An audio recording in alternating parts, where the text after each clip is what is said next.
The Hound of the Baskervilles by Arthur Conan Doyle.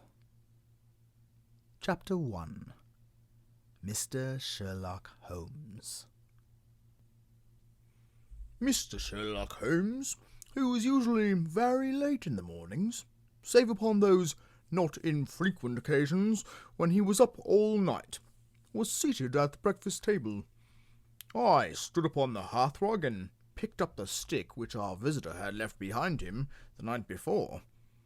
It was a fine, thick piece of wood, bulbous-headed, of the sort which is known as Pengang Lawyer. Just under the head was a broad silver band, nearly an inch across, to James Mortimer, M.R.C.S., from his friend of the C.C.H., was engraved upon it, with the date 1984. It was such a stick as the old-fashioned family practitioner used to carry, dignified, solid, and reassuring. Well, Watson, what do you make of it? Holmes was sitting with his back to me, and I'd given him no sign of my occupation. "How did you know what I was doing? I believe you have eyes in the back of your head." I have, at least, a well-polished silver-plated coffee-pot in front of me, he said.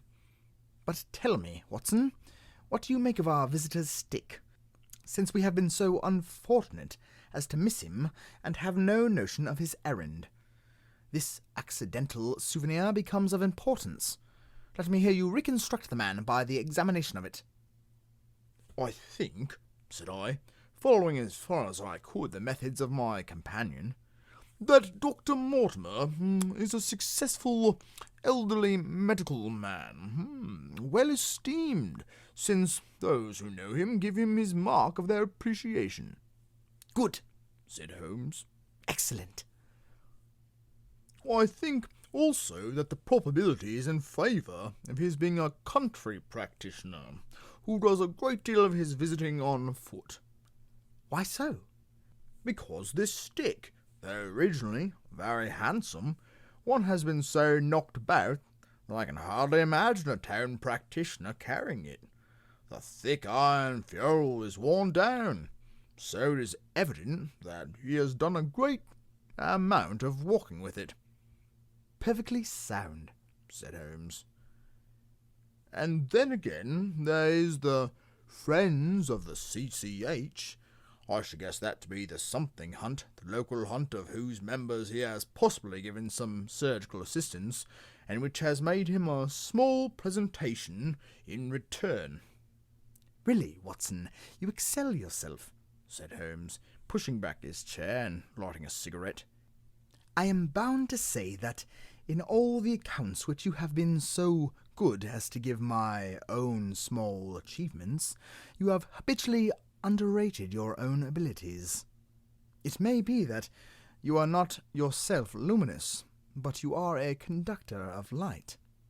Some people without possessing genius have a remarkable power of stimulating it. I confess, my dear fellow, that I am very much in your debt." "You never said as much before, and I must admit that his words gave me keen pleasure, for I had often been piqued by his indifference to my admiration, and to the attempts at which I had made to give publicly to his methods. I was proud, too, to think that I had so far mastered the system as to apply it in a way in which earned his approval. He now took the stick from my hands and examined it for a few minutes with his naked eyes. Then, with an expression of interest, he laid down his cigarette, and carrying the cane to the window, he looked over it again with a convex lens. "Interesting, though elementary," he said, as he returned to his favourite corner of the settee. "There are certainly one or two indications upon the stick. It gives us the basis for several deductions." "Has anything escaped me?" I asked with some importance. "I trust that there's nothing of consequence which I have overlooked." "I'm afraid, my dear Watson, that most of your conclusions were erroneous. When I say that you stimulated me, I meant, to be frank, that in noting your facilities I was occasionally guided towards the truth. Not that you are entirely wrong in this instance. The man is certainly a country practitioner, and he walks a good deal. Then I was right. To that extent. But that was all. No, my dear Watson, not all. By no means all. I would suggest, for example, that a presentation to a doctor is more likely to come from a hospital than from a hunt, and that when the initials CC are placed before the hospital, the words Charing Cross very naturally suggest themselves. You may be right. The probability lies in that direction, and if we take this as a working hypothesis, we have a fresh basis from which to start our construction of this unknown visitor. Well, then, supposing that CCH does stand for Charing Cross Hospital, what further inferences may we draw?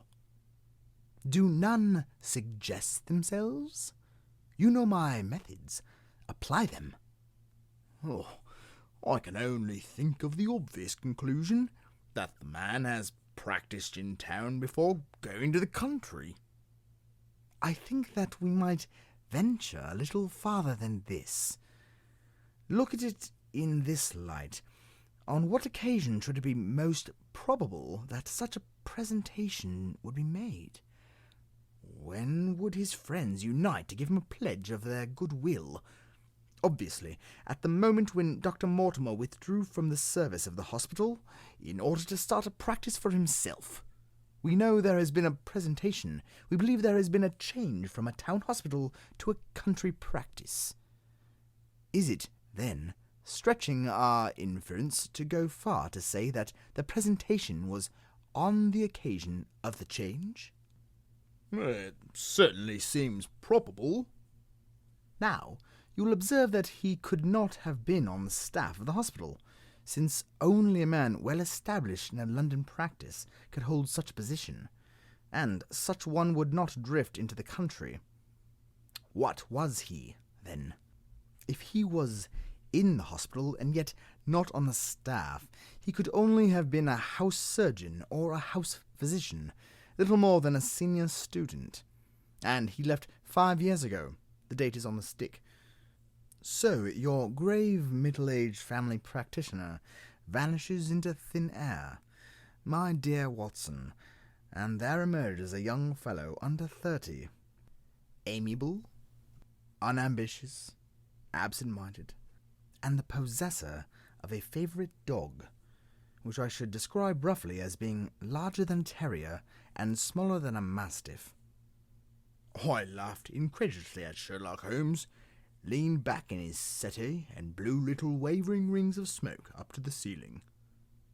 As to the latter part, I've no means of checking you, said I, but at least it's not difficult to find out a few particulars about the man's age and professional career. From my small medical shelf I took down the medical dictionary and turned up the name. There were several Mortimers, but only one who could be our visitor. I read his record aloud. Mortimer James, M.R.C.S., 1882, Grimpen, Dartmoor, Devon, house surgeon from 1882 to 1884 at Charing Cross Hospital, winner of the Jacksonville Prize for Comparative Pathology, with essay detailed Is Disease a Reversion? Corresponding member of the Swedish Pathology Society. Author of Some Freaks of Atavism. Lancet, 1882. Do We Progress? Journal of Psychology, March 1883. Medical Officer for the parishes of Grimpen, Thorsley and Highborough. No mention of that local hunt, Watson, said Holmes, with a mischievous smile. But a country doctor, as you very astutely observed, I think that I am fairly justified in my inferences. As to the adjectives, I said, if I remember right, amiable, unambitious, and absent-minded. It is my experience that it is only an amiable man in this world who receives testimonials, only an unambitious one who abandons a London career for the country, and only an absent-minded one who leaves his stick and not his visiting card after waiting an hour in your room. And the dog? Has been in the habit of carrying this stick behind his master. Being a heavy stick, the dog has held it tightly by the middle, and the marks of his teeth are very plainly visible. The dog's jaw, as shown in the space between these marks, is too broad, in my opinion, for a terrier, and not broad enough for a mastiff. It may have been... Yes, by Jove! It is a curly-haired spaniel. He had risen and paced the room as he spoke. Now he halted in the recess of the window. There was such a ring of conviction in his voice that I glanced up in surprise. My dear fellow, how can you possibly be so sure of that? For the very simple reason that I see the dog himself on our very doorstep, and there's the ring of its owner.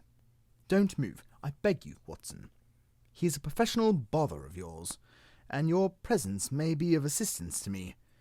Now is the dramatic moment of fate, Watson, when you hear a step upon the stair which is walking into your life, and you know not whether for good or ill.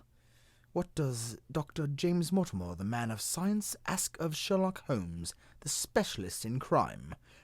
Come in. The appearance of our visitor was a surprise to me, since I had expected a typical country practitioner. He was a very tall, thin man, with a long nose like a beak, which jutted out between two keen grey eyes, set closely together and sparkling brightly from behind a pair of gold-rimmed glasses. He was clad in a professional but rather slovenly fashion, for his frock coat was dingy and his trousers frayed. Though young, his long back was already bowed, and he walked with a forward thrust of his head and a general air of peering benevolence. As he entered, his eyes fell upon the stick in Holmes' hand, and he ran towards it with an exclamation of joy. "I am so very glad," he said. "I was not sure whether I had left it in here or in the shipping office. I would not lose that stick for the world." A presentation, I see, said Holmes. "Yes, sir." From Charing Cross Hospital? "From one or two friends there on the occasion of my marriage." Dear, dear, that's bad, said Holmes, shaking his head. Dr. Mortimer blinked through his glasses in mild astonishment. Why was it bad? Only that you have disarranged our little deductions. Your marriage, you say? "Yes, sir, I married, and so left the hospital, and with it all hopes of consulting practice. It was necessary to make a home of my own."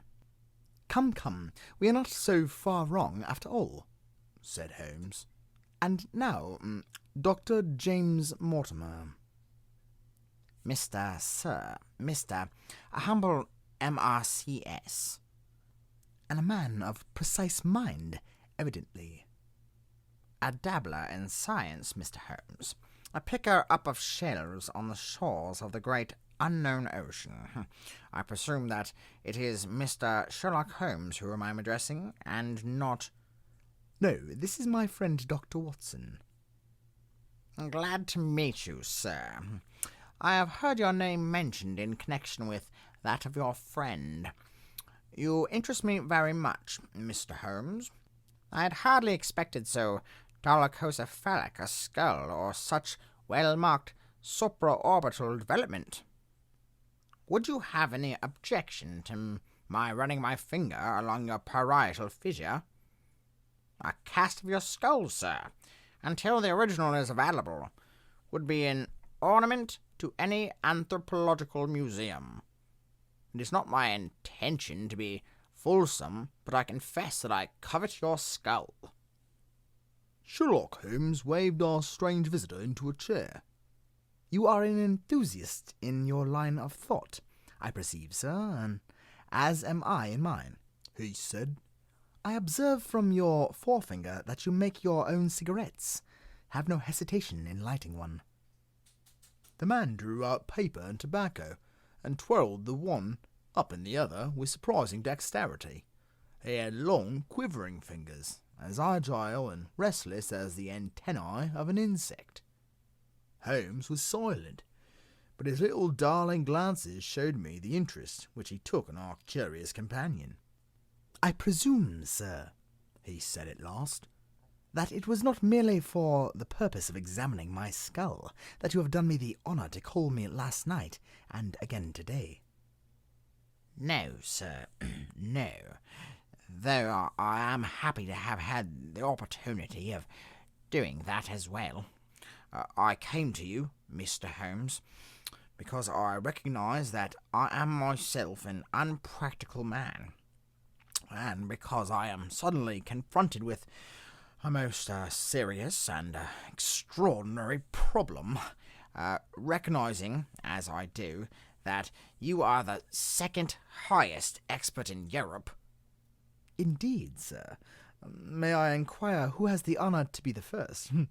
asked Holmes with some asperity. "To the man of precisely scientific mind, the work of Monsieur Burleton must always appeal strongly." "Then had you not better consult him?" "I said to the precisely scientific mind, but as a practical man of affairs, it is acknowledged that you stand alone. I trust, sir, that I have not inadvertently—" "Just a little," said Holmes. "I think, Dr. Mortimer, you would do wisely if without more ado you would kindly tell me plainly what the exact nature of your problem is in which you demand my assistance."